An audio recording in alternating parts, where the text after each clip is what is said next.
అందుకే రాముణ్ణి పట్టుకున్న వారికి సోదర ప్రేమ నిలబడుతుంది, రాముణ్ణి పట్టుకున్న వారికి మాతృభక్తి అలవడుతుంది, రాముణ్ణి పట్టుకున్న వారికి తండ్రి గారిని ఎలా సేవించాలో తెలుస్తుంది, రాముణ్ణి పట్టుకున్న వారికి మిత్రులతో ఎలా నడుచుకోవాలో తెలుస్తుంది, రాముణ్ణి పట్టుకున్న వారికి ఎవరికైనా మాట ఇస్తే ఎలా నిలబెట్టుకోవాలో తెలుస్తుంది, రాముణ్ణి పట్టుకున్న వారికి సమాజంలో ఎలా నడుచుకోవాలో తెలుస్తుంది, రాముణ్ణి పట్టుకున్న వారికి ఎవరికి వాడి కర్తవ్యాన్ని ఎలా నిర్వర్తించాలో తెలుస్తుంది, వాడి కర్తవ్యాన్ని ఎప్పుడూ విస్మరించడు.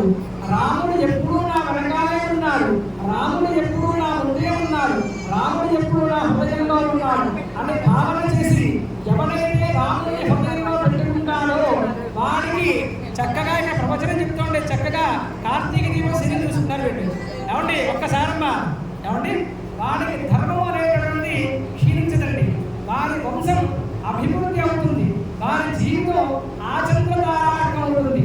కాబట్టి రాముడు ఎప్పుడు మన హృదయాలలో ఎప్పుడు చెరగనటువంటి ముద్ర వేసిన దైవం. ఆయన నిజానికి మనిషిగా వచ్చిన ఆయన ప్రవర్తన వల్ల, ఆయన శీలం వల్ల, ఆయన ధర్మ ఆచరణ వల్ల అందరికీ దైవతులు అయ్యాడంటే మనిషి నిజంగా అలా బతికితే దైవం అవుతాడని రాముడి ద్వారా చూపించాడండి.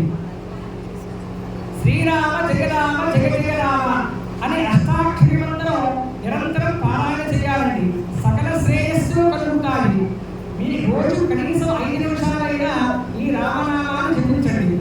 ఏదైనా సరే రామచంద్ర ప్రభువు చేస్తాడు, రామచంద్ర ప్రభువును పూజిస్తే ఐశ్వర్యం వస్తుందండి.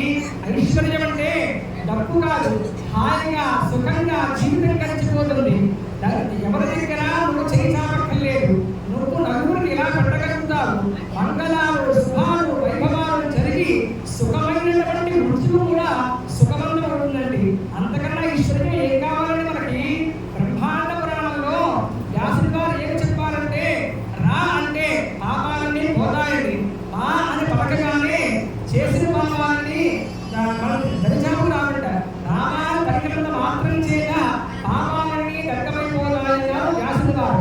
కాబట్టి రామాయణ మాటని ఎవరూ విడిచిపెట్టవద్దు, అందరూ కూడా శ్రేయస్సుతో రామనామాన్ని పట్టుకోండి. కాబట్టి రామాయణం విన్న, రామాయణం చదివిన, రాముడిని ఆదర్శంగా తీసుకున్న, రామనామం జపించిన, అదేవిధంగా సీతారామ కళ్యాణం చూసిన మనకి గొప్ప గొప్ప లక్షణాలు అలవడతాయనడంలో సందేహం లేదండి. అంత మంచి కార్యక్రమం చేస్తున్నాం రామచంద్రమూర్తి కళ్యాణం. అదేవిధంగా ఈ మహాసంకల్పం చెవులు వస్తుంటుంది.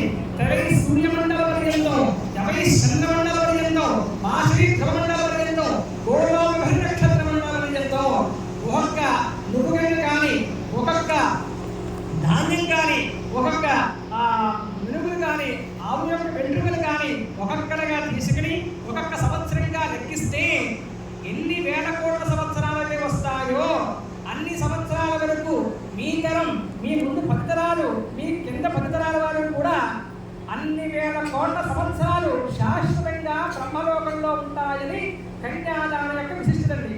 అంత రామచంద్రమూర్తి కళ్యాణం చేయాలి అంటే ఎంత అదృష్టమండి, ఎంతమంది చూస్తున్నారు కళ్యాణం, వీళ్ళంత అదృష్టవంతులండి. ఏమండి శుభ్రాలు గారు చేస్తున్నారు, మా నాన్నగారు, మా మావయ్య గారు అందరూ వచ్చారు, మేనమ్మ గారు, మా అమ్మమ్మ గారు వచ్చారు, అందరూ బంధువులు వచ్చారు, వీరి తాలూకు గారు వచ్చారు. అదేవిధంగా ఎన్ని కోట్ల పుణ్యం ఉంటే కానీ రామచంద్రమూర్తి కళ్యాణం చేసిన అదృష్టం కలుగుతుందండి. అందువల్ల ఇలాంటి కళ్యాణం ప్రతి సంవత్సరం కూడా ఆ పరమాత్మ యొక్క అనుగ్రహం అందకుండా నమస్కారం చేసుకుంటూ ఇప్పుడు చేసే చెప్పే మహాసంకల్పాన్ని శ్రద్ధగా వినండి. కరెక్ట్గా అరగంటలో మొత్తం పూర్తయిపోతుంది. ఎవరు కూడా నిశ్శబ్దంగా వినండి, ఎవరుకోకండి. ఓం అస్య శ్రీమద్